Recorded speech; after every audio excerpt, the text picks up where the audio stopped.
We are now in the book of Psalms, worship, wisdom, and trust in every season of life. Alam niyo po, kakaiba po itong librong ito dahil sa librong ito, this is actually a compilation of many songs. 150 songs, and seemingly it became like a hymnal, no? At the times of the Old Testament. And it is basically a composition of many worships and a book that gives us wisdom. These are actually a book that conveys emotion, how the people of the Lord worships Him, and being very transparent to what they are actually feeling, no? So yan po ang Book of Psalms. Now, as an introduction, tingnan natin. Well, basically, the Book of Psalms is a collection of 100 inspired. Meaning to say, when we say inspired, these are basically done in the power of the Holy Spirit. So these are poems, songs, and prayers that basically expresses the emotions of men. From deep sorrow to gratitude and great joy. Basically, it was the hymn book of Israel about prayer, the teaching of how people will worship God and trust God in every circumstances. Now, sinong author? Sinong sumulat ng Book of Psalms? Normally, pastors or Bible scholars attribute the Book of Psalms to David. But basically, hindi lang si David talagang sumulat nito. Although, majority of the Psalms, 73 actually, are written by King David himself. Alam niyo, si King David, poet yan tsaka songwriter talaga siya. So 73 from out of 150 were written by David. Pero hindi lang siya, meron din yung Sons of Asaph, 12 Psalms actually, Sons of Korah, Asaph, no? And Sons of Korah, merong 11 Psalms. Pero si Solomon meron din ginawa. Si Moses, meron din siyang isang psalm na in-include rito, sinama sa compilation. At marami dyan mga anonymous, no? Hindi kilala o hindi na pangalanan. Ano ba ang ibig sabihin ng Psalms? Well, the word psalm is coming from the Greek word psalmos, meaning a song sung in the accompaniment of a harp. So basically, all of the or majority of the songs here were sung during their time at ang ginagamit nilang musical instrument ay yung harp. Sa Hebrew, ang pangalan ng book ay Tehillim, which means literally praises. So from those words, makikita mo na ang buong libro ay para talaga nakatalaga ito o nakadedicate ito to praising and worshiping God Himself. So the central figure or the central character in the whole book is God. Now, ano ang structure? Paano ba natin titingnan? Kung titingnan natin yung buong Salmo, may structure kasi ito. What is the structure of the book of Psalm? Well, basically, Bible scholar says that the whole book from chapter 1 to chapter 150, pwede daw natin itong i-divide into 5 major groups. Nyo? And naalala nyo, yung first 5 books ni Moses, anong tawag doon? Torah, Genesis, Exodus, Leviticus, Numbers, Deuteronomy, right? So, the first 5 books of Moses is called Torah. Now, the book of Psalms, the whole chapter, from chapter 1 to 150, they are seemingly like divided into 5 major groups na parang it somewhat like mirrors the Torah. Kasi di ba ang Torah 5 libro? Ang buong Salmo ay nahahati daw ito sa 5 major groups. At ito yung major groups na yon. So, from chapter 1 to 41, that's the first book or the first group of the book of Psalms. Yung mga librong yan, it tells about God's faithfulness to every saint or individual actually. And one of the example of God's faithfulness in that category is the book of Psalms. Alam naman natin, book of Psalms, Psalms 23 is the Good Shepherd, right? So book 2 naman, from chapter 42 to 72, that's the second category or group of book in the Psalms. That speaks about God's faithfulness to the nation. Okay, Psalms 46 is one of the example. Ang book 3 ay from chapter 73 to 89. Ito naman, yung mga chapter na ito, it speaks about God's judgment and mercy. Judgment to the evil and mercy to the believing and faithful. One of the example is Psalm 73. Sa group 4 ay sa chapter 90 hanggang 106. Ito naman nagsasabi how God reigns supreme over all. And one of the major and famous chapter actually that we can get from that ay yung Psalms 91. Nakuha niyo? Yung Salmo 91. Alam niyo, magandang basahin ito actually in times of when you are afraid, when you feel like you are not secure. Naku, basahin niyo po ang Salmo 91. Napakagandang chapter ng Book of Psalms. You will see how God protects His people, especially those people who have faith in God Himself. At yung Book of 5 o Group 5 ay from chapter 107 to 150. Dito naman makikita natin na ang hina-highlight dito is that the praising and thanksgiving of God. We're actually commanded to praise God, no? Or we are encouraged actually to come before the Lord and praise Him, give Him the highest praise. So, mapapansin nyo, 5 category yan. That's why, sabi nung ibang mga Bible scholars, parang ano daw ito? Ito daw yung second Torah because it mirrors the first 5 books of the Bible. Now, very interesting, paano ito hinati ng mga scholars, no? Paano nakategorize na 5 grupo nga siya. Well, sa bawat salmo, sa end ng bawat grupo, ito ang pare-parehong mababasa natin, yung salitang, Praise be to the Lord, the God of Israel, from everlasting to everlasting. Amen and Amen. Makikita natin yan sa huli ng first group of books sa Psalms 41, last chapter. Tapos yung second group sa Psalm 72 verse 18 to 19, yung last chapter, last verse also. Sa third group naman yung 89, chapter 89 verse 52, Psalms 106 naman yung pang-apat, basically na verse na makikita natin yung word nito. Mas maganda po ay tingnan natin sa ano mismo, sa Bible, pinaghandaan ko ito. Nakikita niyo po ba yung yung ating screen? Ayan, ang ginagamit ko po ay Bible Gateway. Ito po, sa Psalms chapter 41, kita niyo po ito. Ayan, chapter 41. Kung babasahin po natin ito, let me read yung verse 1. Blessed are those who have regard for the weak. The Lord delivers them in times of trouble. The Lord protects and perseveres them. They are counted among the blessed in the land. He does not give over to the desire of the foes. Tapos, talon ho tayo doon sa pinakadulong verse. Ito po yung sinasabi ko sa inyo. Ito, may highlight po. Ayan, makikita nyo. Praise be to the Lord, the God of Israel, from everlasting to everlasting. And you will read the word Amen and Amen. Niyo po. So, yan po yun yung unang group. Now, yung isa po ay sa chapter 72. Dito po sa chapter 72, Song of Solomon po ito. Endow the king with your justice, O God, the royal son, with whom your righteousness, may he judge your people in righteousness, your afflicted ones with justice. Now, talon po tayo, yung sinasabi ko po sa inyo yung last verse. Mababasa nyo naman po yung salitang praise be to the Lord. Nakita nyo po ito,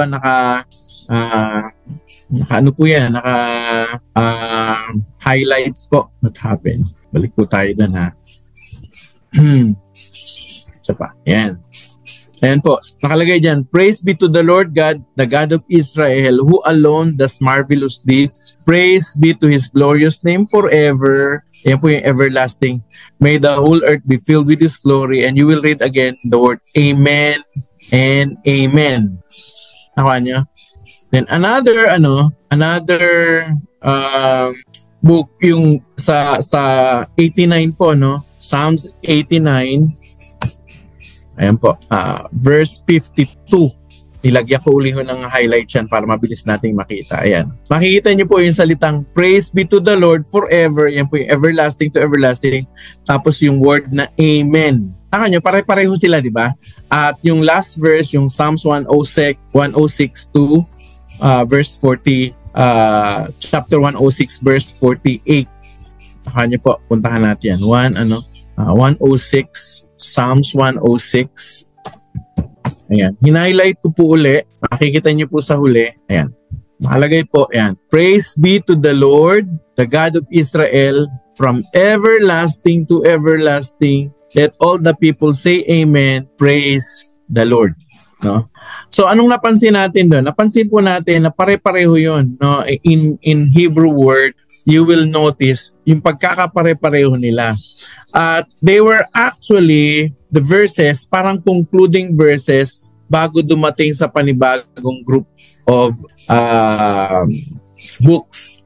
Balikan natin to ha. Mapapansin niyo po no sa itong book 1. Ayan. Mapapansin niyo po sa book 1, yung last chapter ay verse 41. Tapos last chapter naman ng book 2 o ng group 2 ay verse chapter 72.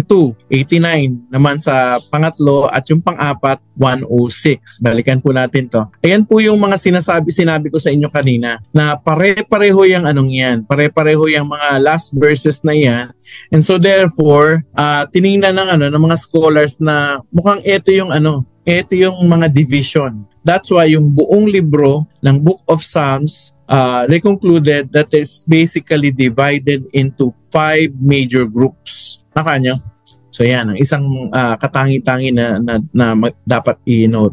Now, ang isa pang bagay na kapansin-pansin sa atin dito ay yung concluding chapters. Yung 5 concluding chapters, meaning to say yung last 5 chapters ng Book of Psalms, we will read actually at the beginning of the whole chapter yung salitang hallelujah. At yung ending ng buong chapter, meaning to say yung first verse tsaka yung last verse ng every chapter ng Psalms 146, 47, 48, 49, 50, nagsisimula siya salitang hallelujah. Well, sa ibang translation, translate ito sa salitang praise the Lord. Pero basically, this is hallelujah. Meaning to say, when we say hallelujah, this is praise Yahweh o praise Yah. Yung Yahweh, pinaikli, ginawang Yah. Kaya hallelujah. Ano po?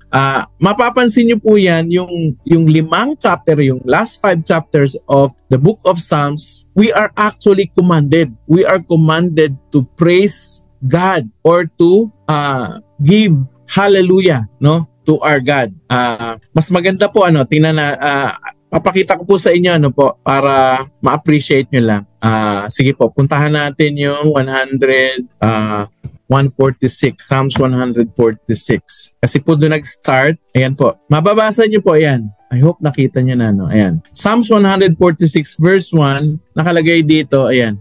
Praise the Lord, my soul. Verse 2, I will praise the Lord all my life and I will sing praise to my God as long as I live. Talon po tayo sa last verse niyan. Sa last verse po, sa verse 10, you will read, the Lord reigns forever, your God, O Zion, for all generation. Tapos mababasa niyo po ito, praise the Lord. So at the beginning of this chapter, we are commanded to praise the Lord. Hallelujah. And even at the end of the verse, of this chapter, yung verse na yon, verse 10, we are commanded to praise God. Ano po yan Chapter 146. Now let's go to 147. Sa 147, we are again commanded to praise the Lord. Sabi rito, praise the Lord, how good it is to sing praises to our God, how pleasant and fitting to praise Him. Ayun po ay verse 1. Now, at the last verse, sa verse 20, itong sabi, verse 19 muna, He has revealed His word to Jacob, His laws and decrees to Israel. Verse 20, He has done this for no other nation. They do not know His laws. And at the end of the verse, nakalagay salita, praise the Lord. Nakita niyo po ba? Ayan, so nag-start sa salitang praise the Lord nag-end sa salitang praise the Lord. 148, chapter 148, verse 1, nag-start na naman siya sa salitang praise the Lord. So we are commanded to praise the Lord. Praise the Lord from the heavens, praise Him in the heights above, praise Him all His angels, praise Him all His nation, host. Now talon po tayo sa last verse. Sa last verse sabi rito, and He has raised up to His people a horn, a praise of all His faithful servants of Israel, the people close to His heart, and the word says, praise the Lord. So we are commanded at the beginning and at the end to praise God. Ano po yan ha? Chapter 148. Now, pumunta tayo sa last two chapters. Sa 149, nagsimula na naman siya sa salitang praise the Lord.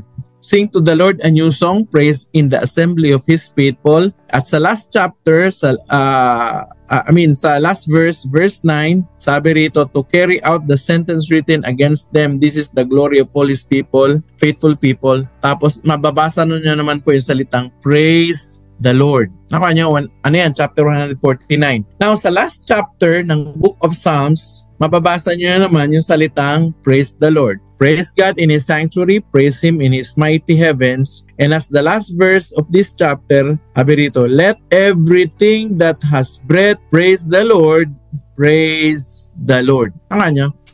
Napansin niyo po ba yan? So isa yan sa mga katangi-tangi na feature actually na makikita natin sa Book of Psalms. No? So yung last 5 chapters, we are constantly reminded to praise God. So, well, how did the whole book start?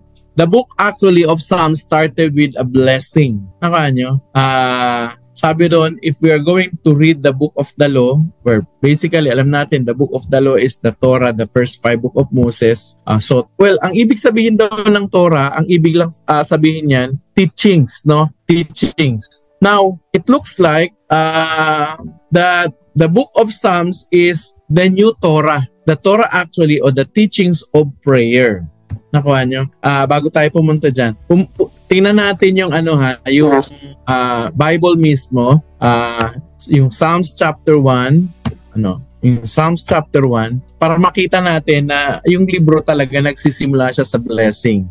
Okay, sabi rito, nakita nyo na po ba? Ayan. Psalms chapter 1.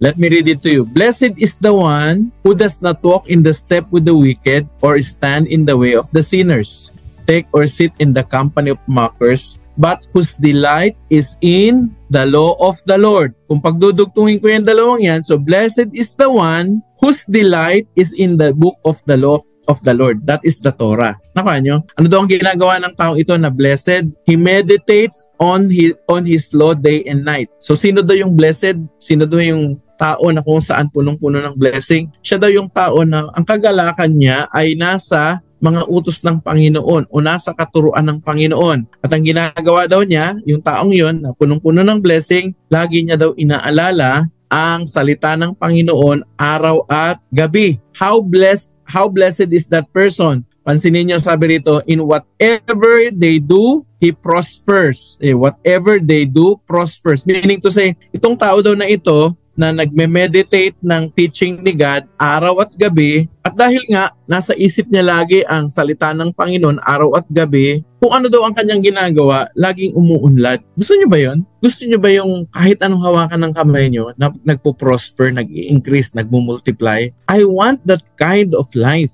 So how can I have that kind of life? Ang sabi dito, dapat daw, I love to meditate on the Word of God. Nakuha nyo? By the way, yung salitang blessing dito, normally, di ba, ang ninisip natin kapag ang isang tao ay blessing, mayaman siya. Pero alam nyo, ang blessing dito goes beyond finances. Hindi lang ito financial capability or condition. Nakuha nyo? Kasi pwede kang mapera o mayaman pero may sakit ka eh. Nakuha nyo? How can you enjoy your finances if you are sick or if you are incapable to enjoying that? So ang blessing dito, hindi lang financial blessing, kundi holistic. Nakuha nyo? Ang blessing dito actually, the word blessing can be translated also as happy. So a blessed person is a person that is happy. And you know what? When the Lord blessed you, the natural reaction is to have a gratitude for the Lord. Nakuha niya, paano malalaman kung ang ikaw ay blessed? Hindi dahil marami kang pera. Kapag marunong ka ng magpasalamat, may gratitude ka na. Marunong ka magpasalamat sa Panginoon. How blessed is this person? Tingnan nyo ha. For the Lord watches over the way of the righteous, because God actually is the one who blesses us. So imagine yung book of Psalms, which basically divided into 5 parts. Before everything else, nag-proclaim na muna ng blessing. Why? Because actually, God wants us to live a life that is full of blessing. When we say blessing, it does not necessarily mean pera. Ha? Yes, kasama yon, financial blessing. Pero hindi lang yan. Good health, peace, namumuhay ka na pinamumuhay mo actually yung buhay na gusto ng Panginoon sa'yo. A life of righteousness, a life with a family, and you're actually also being a blessing to many others. That is a blessed life. Nakuha nyo? Now, yun yung starting niya. Pero aside from that, yung Psalms chapter 2 is part actually of an introduction of the whole book of Psalms. Now dito, matutuwa tayo kasi actually itong chapter 2, book of Psalms, is the proclamation of the Messianic King. Meaning to say, this is actually a prophetic Psalms that points to Jesus Christ. Nakuha nyo? Itong chapter na ito, itinuturo na kung yung ating darating na tagapagligtas is basically Jesus Christ. Tingnan nyo i-highlight ko na ng konti. Sabi rito, ito, nagpapatunay, I will proclaim the Lord's decree. Ano daw ang decree ni God? He said to me, you are my son. Today I have become your father. Ask me, and I will make the nation your inheritance, the ends of the earth your possession, and you will break them with a rod of iron. You will dash them to pieces like pottery. This utterance actually points out or addresses the Lord Jesus Christ, the coming Messiah. Nakanya? Verse 10, therefore you kings, be wise, be warned, you rulers of the earth. Serve the Lord with fear and celebrate his rule with trembling. Kiss his son, or he will be angry, and your way will lead to your destruction. For his wrath can flare up in a moment. Blessed are all who take refuge in him. Pansinin niyo, nag-start siya sa salitang blessing. Blessed are the people who actually meditates on the word of God. Pero in chapter 2, last verse, nakita niyo yung conclusion. Yung total blessing actually of a person will be realized when he is taking refuge in the Messiah. And who is that? That is actually Jesus Christ. Nakanyo, ang ganda actually ng pagkakagawa nitong book of Psalms, because it started with the blessing, and you will simply say, wow, nakanyo, this book of teaching, the book of Psalms, is now basically the new Torah, but the Torah of prayer. Now, let's continue. Now, in the book of Psalms, there are basically 2 songs that you will sing. Yung songs of lament at saka yung songs of praise. Makikita niyo yan throughout the entire book. Mababasa mo. May mga kanta o may mga salmo na kung saan patungkol sa sakit ng buhay. Prayers of pain, confusion. You will also see different kind of emotion like anger, disappointments. Meron pa nga rito mga prayers na imprecatory. Alam niyo imprecatory? Yung kanilang kaaway, pinagpipray na ang Panginoon, hatulan sila ng Panginoon o mamatay na. Sa ano yun? Those are prayer of lament because of so much pain and anger that they were suffering actually from injustices. And so therefore, these people, alam niyo itong mga taong to, hindi sila takot na sabihin ko anong nararamdaman nila. Sa kanilang awit, sinabi nila, Panginoon, ayun, nagagalit kami, Panginoon, nahihirapan kami. Sinasabi nila lahat ng kanilang in fact, yung libro ng Psalms, makaka-identify ka talaga kapag nasa malalim ka problema. I suggest, if you are like facing difficulties in life, basahin mo yung Book of Psalms, because eventually you will find right words. May mga emotion kasi tayo nasa loob natin na minsan di natin kayang sabihin. Pero pag nagbasa ka ng Book of Psalms, masasabi mo, parang ako ito. Ito yung nararamdaman ko. So there are songs of laments in the Book of Psalms. But there are also a lot of song of praises. In fact, minsan naka-sandwich book of songs of lament, pero at the end merong songs of praise. Nakanyo? So ganun ang nangyayari. Now, yung song of praise, well, basically you will see that in the whole yung last 5 chapters actually ng Book of Psalms, we are encouraged, we are actually commanded to sing praises to God. Now, balik tayo. Tuloy natin yung ating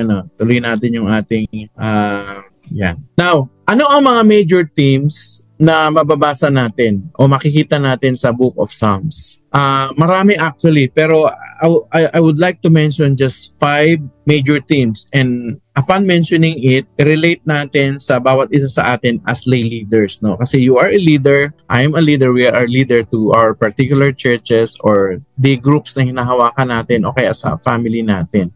So what can we learn from the Book of Psalms? Okay, number 1, you will be able to read a lot of worship and praises. In Psalms chapter 150 verse 6, this is one of the example. Ang sabi dyan, let everything that has breath praise the Lord. May lahat ng may hininga, lumapit sa Panginoon at magpuri sila sa ating Diyos. We listen to this. Actually, our first and foremost purpose, bakit tayo nabubuhay, is to come to God and worship Him. Acknowledge Him that He is our God. Worship actually is the heartbeat of the Book of Psalms. It reminds us that praise is not based on circumstances but on God's unchanging character.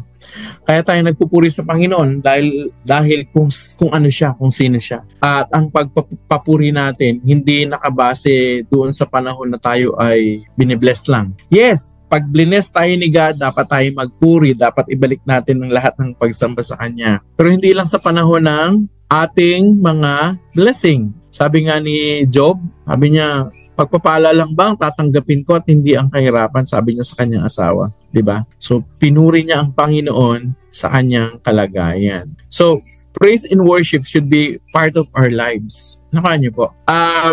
Isang magandang definition actually na narinig ko about worship is making God happy, no? Ang worship daw, ito yung napapasaya mo ang Panginoong Diyos. So ang worship hindi siya limitado sa pagkanta lang. Nakuha niyo? Yes, definitely pag kumakanta tayo ng mga papuri at kabutihan ng Panginoon, that is praise and worship. That's why I would like to encourage all of you when you attend church, simulan nyo sa huwag kayong dumating ng late. Kasi pag dumating kayo ng late, hindi nyo maaabutan yung kantahan. Ewan ko ba, may mga pupunta sa mga churches, umaatin ng church, tapos na yung kantahan. Iniiwasan yata yung offering time.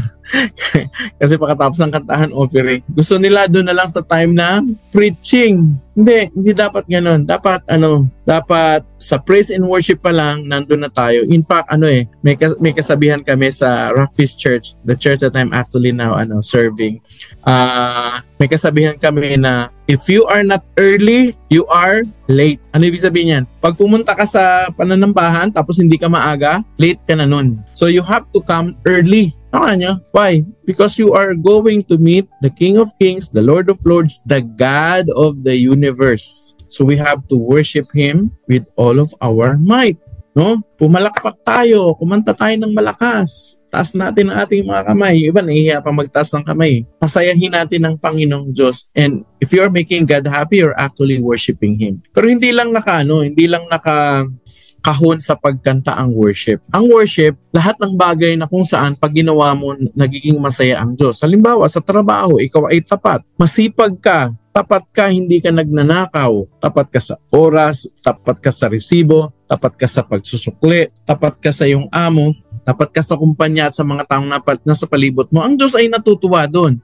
Dahil ginagawa mo yan ng tapat, maayos, maganda, mahusay, that is worship kasi you're making God happy. Paano naman kung wala kang trabaho, nasa bahay ka lang? Nasa bahay ka lang pero mabuting mabuting ina ka, mabuting asawa. Sinisinop mo ang iyong pamilya, sinisinop nyo ang budget nyo, maayos, hindi ka waldas, hindi ka bulagsak, ikaw ay mapagmahal, prayerful kang tao. Natutuwa din ang Diyos doon.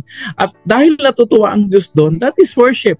So how do you worship also God in your D group? Naghahanda ka ng mabuti, pinagpipray mo yung mga attendees, talagang very faithful ka to discipling them, nagwiwin ka talaga ng mga tao, gusto mo silang madala sa Panginoon, nagpi-prayer, share ka, yung mga tao gustong makita silang lumalapit sa Panginoon, and you really care for their lives, for their soul. And that makes God happy. When you make God happy, that is worship. Nyo? You see, you and I are created to worship God. And when we do things excellently, we do things with gratitude and with a humble heart, we make God happy, and so we praise Him. Yun ang praise and worship. Alam niyo, tayo mga leader, dapat tayo ay nagiging model ng praise and worship. Modelo tayo dapat ng pagsamba sa Panginoong Diyos. So yun po ang isang theme actually that we see in the book of Psalms. Now, aside from that, we will also be able to read the people of the book of Psalms, their trust and their faith to God in times of trouble. Meaning to say, dito mga totoong tao itong nasa book of Psalms, nakaranas sila ng mga pagsubok, nakaranas sila ng kapighatian, nakaranas sila ng kagipitan, nakaranas sila ng sakit, marami pang bagay. And they were very, very honest to tell God what they feel. Hindi sila nagpanggap na, okay kami Lord, okay kami. Hindi, sinabi nila na nasasaktan sila, naiinis sila, nagagalit sila. In fact, pinagpipray nila na yung mga kaaway nila mamatay. Ganun yung at alam nyo si God, hindi siya nagugulat sa damdamin na ganun. But eventually, you will see these people are a people of believing. No, they trust God, and they were actually looking to God for help. Their faith actually were pointed to God, especially in times of trouble. One of the example is Psalms 27 verse 1. Sabi rito, the Lord is my light and my salvation, whom shall I fear? This is actually a psalm that is written by David. Sabi niya, ang Panginoon ng aking liwanag at ang aking kaligtasan. Kanino ako matatakot? Oo nga naman, kung si God ang iyong kaligtasan, kanino ba tayo matatakot? Many psalms were written actually during their hardship, and these psalms taught us to depend on God's protection, strength, and timing. Yes, definitely, pwede nating pagtiwalaan ang ating Diyos. Ang ating Diyos ay mapagtitiwalaan na siya ay magbibigay sa atin ng ating protection, kalakasan. Hindi lang yun. Dapat marunong din tayo maghintay sa tamang panahon. You know what? As leaders, you and I should model that trust and faith in the Lord even in the midst of trouble. Sa kalagayan natin ngayon sa ating bayan, di ba? Nakakainis talaga yung nangyayari sa bayan natin ngayon. In fact, marami akong may mga nakausap akong mga kaibigan natin, mga Pilipino. Sabi niya, ang hirap mahalin ng Pilipinas dahil ganito, ganyan.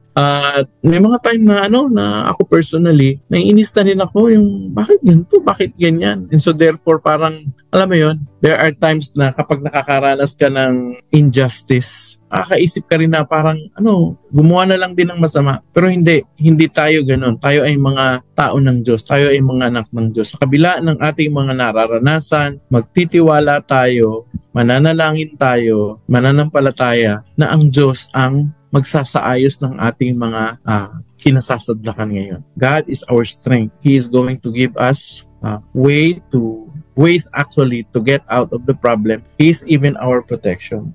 Alam niyo, totoong-totoo yung protection ng Panginoon sa akin maraming beses. Alam niyo, maraming beses akong na disgrasya sa motor.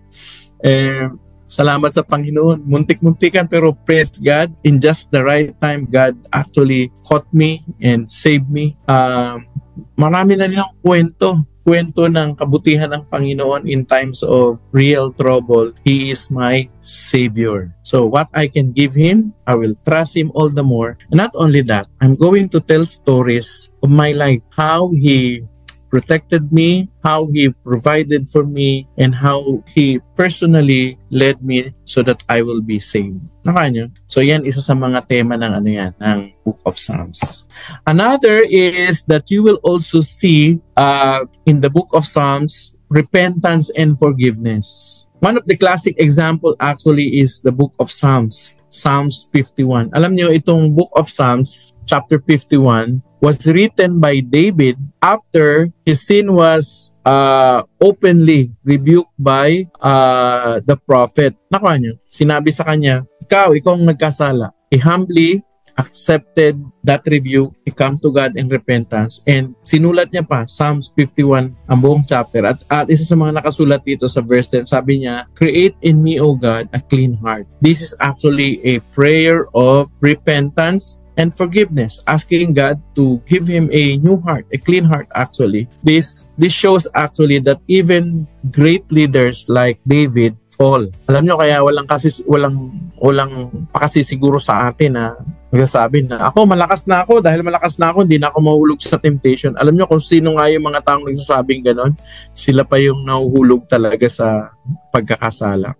So tayo, maging maingat tayo. But you see, even David, when he committed great sin, kasi yung sin niya hindi lang naman hindi lang naman adultery, murder, lying, and so on and so forth, to the point that the kingdom were actually to the verge of division. In fact, marami ang nagrebel because of his action. Yun ang isa sa mga consequence. But you see, when he came to God, he repented, God restored him because he saw humility in the heart of David. Nakanya? Hindi ko alam kung ano yung mga nagawa niyong mga kasalanan. Maaring sa tingin ng tao mabigat yan. Alam niyo ako, ang dami ko ding mga nagawang kasalanan at mga kasalanan na akala ko hindi na ako makaka-recover. But I remember this chapter actually, this song of David, Lord, create in me a clean heart. And you know what? God restored me also. God restored me. So, restoration is possible when a person is humble and is willing to confess his sin. Ang sabi ng 1 John 1:9, we confess our sins, He is faithful and just to forgive us our sin. Dito sa Book of Psalms, makikita rin natin yan. Nakuha nyo? Now, let's continue. Ayan. One of the themes of the Book of Psalms is actually God's Word as a source of wisdom. Ano po? Sabi dyan, your Word is a lamp to my feet and a light to my path. Psalms 119. By the way, Psalms 119 is... naririnig niyo po ba ako? Opo. Ayan. Yes, Pastor. Okay. Akala ko po naghang ako. Okay, tuloy natin. Tuloy po natin. So, pang-apat po, number 4 theme was God's Word and Wisdom. So, Psalms 119 verse 105, it says, your word is a lamp to my feet and a light to my path. Alam nyo, dito sa sa chapter na ito, makikita nyo dito yung kapangyarihan talaga ng salita ng Panginoong Diyos. Ang salita niya, yun talaga yung gagabay sa atin. Makikita nyo rito marami. Ang salita ng Diyos ay gumagabay sa atin, nagpapalakas sa atin, at nagbabago ng ating mga puso. At isang feature actually ng chapter na ito sa Psalms 100 chapter. This is the longest chapter actually in the book of the Bible. Tapos sa original Hebrew word, bawat word actually starts in the Hebrew alphabet. So, isa sa magandang feature, hindi lang natin gaano ma-appreciate sa English version kasi syempre ibang alphabet ng English. Pero yun yung isang feature actually ng chapter na ito.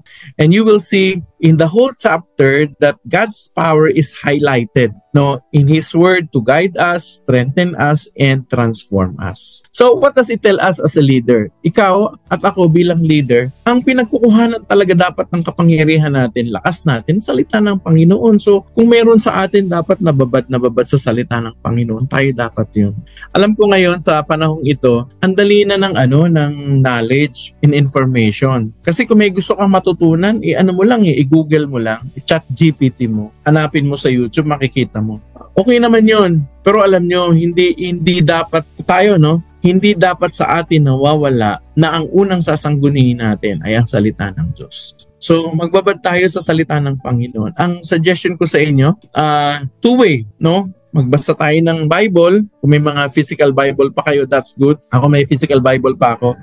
Pero sa mga times na halimbawa, nagtatrabaho tayo, imbis na kung ano-anong pakinggan nyo, imbis na kung ano-anong panoorin nyo na balita, na kung ano-ano, mga nagti-TikTok dyan, nagre-reels na mga sayaw-sayaw, mga drama-drama, wala namang kwenta, mga ginagawa-gawa lang nila. Ang pakinggan natin ay salita ng Panginoong Diyos. Naman nyo, makinig tayo ng mga sermon sa WhatG, siguro sa mga sermon ng mga pastors sa YouTube. O kaya i-review nyo once again yung mga pinag-aralan natin dito sa training natin, Wednesday equipping natin, di ba? Para alam niyo ma-review tayo. Or yung ano mismo, yung audio Bible. Alam niyo, sinasuggest ko talaga sa inyo, mag-audio Bible kayo. Lalo na sa time na halimbawa ay may ginagawa kayo, naglilinis-linis kayo. Audio Bible ang pakinggan natin. Why? Because our power comes from the Word of God. We are guided, we are reminded by the Holy Spirit actually. Depends on the Word of God that we have heard. Nakuha niyo? And eventually, yung mga narinig natin, yung mga nabasa natin na salita ng Panginoon, pag nag-minister yun sa atin, yun din yung gagamitin ni God para makapag-minister tayo sa ibang tao. Itong napansin ko, pag ako na-bless doon sa binasa ko, meaning to say yung salita ng Panginoon mismo nag-minister sa akin, 100% yung salita ng Diyos na yun na nag-minister sa akin ay magagamit ko para mag-minister din sa ibang tao. Nakuha niyo? So God's Word and His wisdom actually is a major thing to every leader. Okay? Number 5. Ayan. Number 5, you will always read also thanksgiving and joy in the book of Psalms. Mababasa nyo katulad ng sa Psalms 100 verse 4, sabi diyan, enter His gates with thanksgiving and His courts with praise. Psalms 100 verse 4. Nakuha niyo? You will see gratitude-filled emotions in the book of Psalms. It is actually reminding us of being thankful, no, to God. How can I be thankful to God when I start focusing myself on His goodness? Ano? Sabi nga ng isang hymnal count your blessing, name them one by one, and eventually you will feel gratitude. Subukan nyo, kung kayo nasa panahon na halimbawa ng kalungkutan, i-review nyo sa buhay nyo yung mga ginawa ng Panginoong Diyos, yung lahat ng blessing. In fact, ang suggestion ko, every day, pagkagising, wag nating papalipasin ng araw na hindi natin na-identify, mag-name tayo ng mga blessing. Halimbawa, pagkagising, salamat sa Panginoon, may an additional one day ako for today to live for God's glory. Nagising ako, nandiyan ang aking asawa, ang aking mga anak. Salamat sa Panginoon dahil provided kami. Nakapagbayad kami ng Meralco, ng Maynilad. Nakapagpa-enroll ng mga anak ko, may pamasahe sila, may pang-grocery kami. Salamat sa Panginoon, gumaling ako. Last week, may sakit ako Gumaling ako ngayon. Salamat sa Panginoon kasi nung nakalipas na linggo, sabi ko, Lord, I need 10,000 pesos. Alam nyo, nagigipit din tayo Ngayon, kailangan po akong bayaran kasi bumili ako ng gamot. Ginamit ko yung aking credit card. Ayokong abutan ng ng cut-off kasi may tubo yun. So, gusto kong bayaran agad. So, Lord, I need pambayad. And you know what? God is so faithful. He gives, no? Tapos na meditate ko pa yung sinabi ng Panginoon sa Matthew 7:7. Keep on asking and you will receive. Keep on knocking and the door will be open. Keep on seeking and you will find. Alam niyo yun, yung mga ganong katotohanan. When you start actually to remind yourself of the blessing that you have accepted from God, you will feel grateful. So, gratitude ang tawag doon. Anong kabaliktaran ng gratitude? Ingratitude. Sa Tagalog, ingrata. Anong ibig sabihin ng ingrata? Yung dami-dami mo nang natanggap, hindi ka man lang nakapagpasalamat, tapos nagreklamo ka pa. May mga ganong tao yung nakatanggap na nga, tapos natanggap sa, ba't ito lang? Ano ingrata, wala man lang feeling of gratitude. O kaya yung ang dami-dami nang natanggap, pero hindi man lang marunong mag-share. Ingrata, yung lagi yung mga ugali ng taong ingrata, yung gusto niya pakabiglang siya lang lagi ang nakakatanggap, siya lang lagi ang nakasentro sa kanya yung mundo. Kapag may gratitude heart ka, hindi ganon. Nakakatanggap ka pero nagbibigay ka ng papuri, ng pasasalamat, pero hindi lang yun. You are even also using what God gave you to bless others also. Tama nyo? Itong nakalipas na linggong ito, sino yung mga bless nyo na? Bless nyo sa prayer, pinag-pray nyo sila. Bless nyo kasi dinisciple nyo, in-advisean nyo. Bless nyo even to the point of giving. You are happy to give them because you see may need sila. That's gratitude. Nakuha nyo? In the book of Psalms, we're full of thanksgiving, joy, and gratitude. Tayo mga leader, ito listen to this. Tayo mga leader, dapat minomodel natin yun. Minomodel natin yun sa mga taong pinaglilingkuran natin. Hindi tayo takot na mag-bless din ng ibang tao because we believe that God, as He blesses us, we are actually a channel of blessing to many others also. So sa Book of Psalms, makikita niyo yan dyan. So 5 lang po yan na actually. Now, in the Book of Psalms, you will also see revelations of Jesus Christ. Ano ibig sabihin yan? Makikita niyo sa Salmo, makikita mo na si Jesus Christ pala, pinipreach na. May picture na siya doon, no? Nakuha niyo? Halimbawa, ang ilan sa mga ito actually ay yung unang binasa nating chapter kanina, yung Psalms chapter 2. That is actually revealing Jesus Christ as the Son of God, the coming King. Sa Psalms chapter 23, Jesus Christ is being revealed as the Good Shepherd. Psalms 22, you will see Jesus Christ as the suffering Savior. Nakuha niyo? Sa Psalms chapter 24, you will see that Jesus Christ actually is the risen King. Nakuha niyo? So ang Salmo, hindi lang siya mga ancient songs actually, but actually the whole book reveals the very heart of God through Jesus Christ.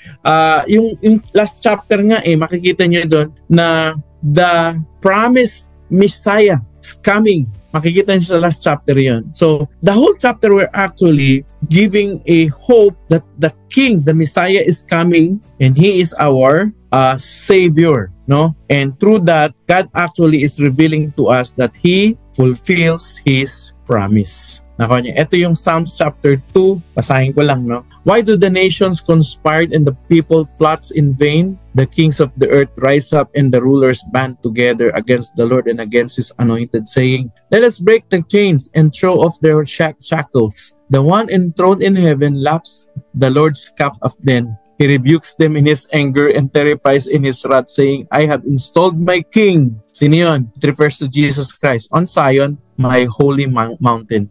I will proclaim the Lord's decree. He said to me, you are my son. Sino to? Jesus yan. Today I have become your father. Ask me and I will make the nations your inheritance, the ends of the earth your possession, and you will break them with a rod of iron. You will dash them to pieces like pottery. Therefore, you kings, be wise, be warned, you rulers of the earth. Serve the Lord with fear and celebrate His rule with trembling. This is actually pointing to Jesus, the Son of God. Sabi, kiss His Son or He will be angry, and your way will lead to your destruction, for His wrath can flare up in a moment. Blessed are all who take refuge in Him. And this is pointing to Jesus, our Messiah. Tingnan niyo yung Psalms 23. I suggest, every one of you, mga kapatid, I suggest, i-memorize na ito, Psalms 23. The Lord is my shepherd, I lack nothing. He makes me lie down in green pastures. He leads me beside quiet waters. He refreshes my souls. He guides me along the right paths for His name's sake. Even though I walk through the valley, to the darkest valley, I will fear no evil.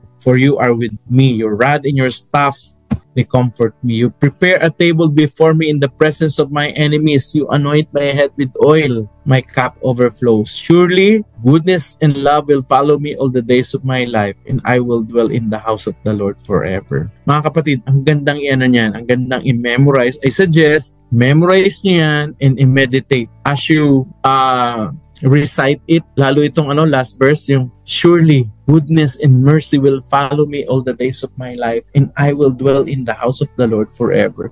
Grabe yung pangako na yun. Sabi, hahabulin ka daw ng kabutihan ng Diyos, saka yung niya, yung pag-ibig niya laging susunod sa iyo. Kailan? Sa buong buhay ko. Grabe. And eventually, sabi niya, I will dwell in the house of the Lord forever. Our destiny is God's presence. Grabe.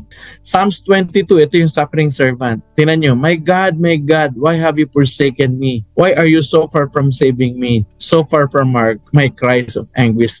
Sa New Testament, nabasa niyo na ba ito? Sino nagsalita niyan? Si Jesus ang nagsabi niya nung nasa cross siya, di ba? My God, why have you forsaken me? Long way before, sinulat na sa Psalms 22 ni David. Psalms 24, sabi rito, the earth is the Lord's and everything in it, the world and all who live in it. For He founded it on the seas and established it on the waters. Who may ascend the mountain of the Lord? Who may stand in His holy place? Sino daw yung pwedeng umakyat sa bundok ng Panginoon? Sino ang pwedeng tumayo sa harapan ng banal na lugar ng Panginoon? Sabi niya, the one who has clean hands and a pure heart, who does not trust in an idol or swear by a false god, they will receive blessing from the Lord. They will, sabi diyan, and vindicate from God their Savior. Such is the generation who seek Him, who seek your face, God of Jacob. Lift up your heads, your gates, be lifted up, you ancient doors, that the King of glory may come in. Who is this? Who is the King of glory? Jesus. Who is the King of glory? The Lord, the strong and mighty, the Lord mighty in battle. Lift up your heads, you gates. Lift them up, you ancient doors, that the King of glory may come in. Who is He? The King of glory. The Lord Almighty is the King of glory. Praise God. So how are we going to apply this into our lives as lay leaders? 4 major application that I want you and me to sa dinami-dami ng ating mga napag-usapan. Number 1, I would like to encourage you to learn to pray through Psalms. Ano ibig sabihin nito? Basahin nyo yung buong salmo. Huwag kayong magmadali. Namnamin nyo. And through reading the word of Psalms, ilagay nyo yung damdamin nyo doon. Use them as your personal prayers. Especially when you lack of vocabularies or words. Kasi nga, ako many times, may mga damdamin ako na hindi ko masabi. Pero when I read the book of Psalms, exact word yun ang gustong-gusto kong sabihin sa Panginoong Diyos. So, read through the book of Psalms and make it your prayer. Number 2, use the book of Psalms also in worshiping God and also in teaching others. Ang ganda kasi ng book of Psalms kasi hindi lang theology yung ituturo sa iyo, no? But you will also be able to connect theology with emotion. They are interconnected beautifully. Naman nyo. So use it as for worship and even for teaching. Number 3, encourage others with psalms in times of sickness, grief, or joy. A psalm brings comfort and hope. In fact, sa book of Psalms, yung mga chapter doon ginagamit sa panahon ng asal, panahon ng birthday, panahon ng kahit panahon mismo ng patay at paglilibing. Why? Because the book of Psalms has actually a lot of verses that can give hope and comfort to every person, no? In every whatever condition they may have. And number 4, like David, let us be humble enough to admit our sins, to confess it, but to repent, to turn away from it and turn to God. Let's be honest, no? Let's be honest. Okay, nagkamali tayo. Nagkamali na eh. Nagkamali. So, aminin na natin. Pero bumalik tayo. Tapos encourage din natin yung mga alam niyo, meron tayong mga kapatiran din na fallen, bumagsak din. Encourage natin sila. Huwag natin sila i-condemn. Balikan natin sila, encourage natin sila. Pag-pray natin sila. Just like David, he come back to God in humility, honesty. But one of his prayers this, Lord, create in me a clean heart. That should be our prayer. Amen po ba? Now, in conclusion, the book of Psalms is a spiritual treasure chest. Parang a treasure chest na pag binuksan mo, napakayaman. Whether you are in pain, you are in praise or pressure, God is worthy of our worship and trust. So when leaders learn to live out Psalms, they lead others into a deeper relationship with God. So I want you to appreciate the book of Psalms. Read through it, pray through it, apply it into our lives. Let's worship God. Now, this is now for our small group discussion. 3 tanong lang po yan. Pwede nyo na pong i-capture. Number 1, which psalm has helped you most in your work with God and why? Number 2, how can you use the psalms to strengthen your prayer and worship life? Number 3, in what ways can you lead others to trust God more through the lessons in Psalms?